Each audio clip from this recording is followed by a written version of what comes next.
نحمده ونصلي على رسوله الكريم اما بعد فاعوذ بالله من الشيطان الرجيم بسم الله الرحمن الرحيم رب اشرح لي صدري ويسر لي امري واحلل عقدة من لساني يفقهوا قولي۔ زیادہ سے زیادہ اس کی فضیلت کے بارے میں جو چیزیں ہم کو معلوم ہوتی ہیں وہ احادیث سے ہیں۔ احادیث میں ہم دیکھتے ہیں کہ اس مہینے کی جو مخصوص عبادات بتائی گئی ہیں وہ روزے ہیں۔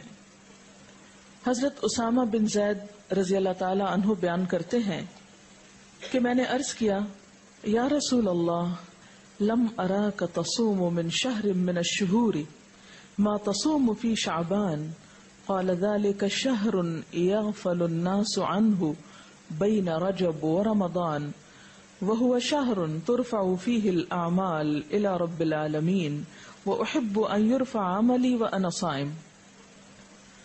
حضرت اسامہ بن زید رضی اللہ تعالی عنہ بیان کرتے ہیں کہ میں نے سوال کیا اے اللہ کے رسول صلی اللہ علیہ وسلم، میں آپ کو کسی مہینے میں سوائے رمضان کے اتنے روزے رکھتے ہوئے نہیں دیکھتا جس قدر روزے آپ شعبان میں رکھتے ہیں۔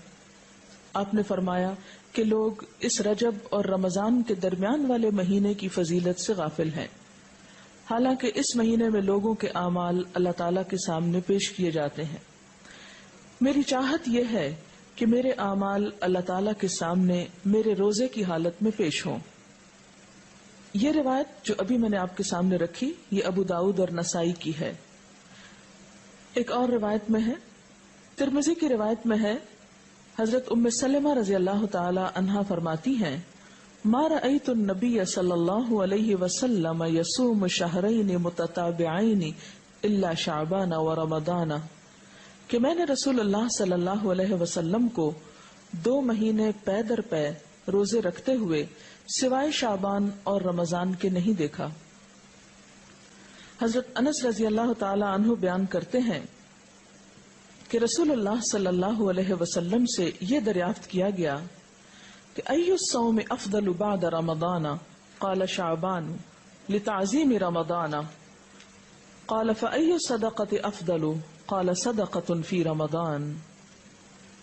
حضرت انس بیان کرتے ہیں کہ آپ صلی اللہ علیہ وسلم سے پوچھا گیا کس مہینے میں رمضان کے بعد روزہ رکھنا افضل ہے؟ آپ نے فرمایا شعبان میں، رمضان کی عظمت کے لحاظ سے، یعنی رمضان کی ایک طرح سے تیاری کے طور پر۔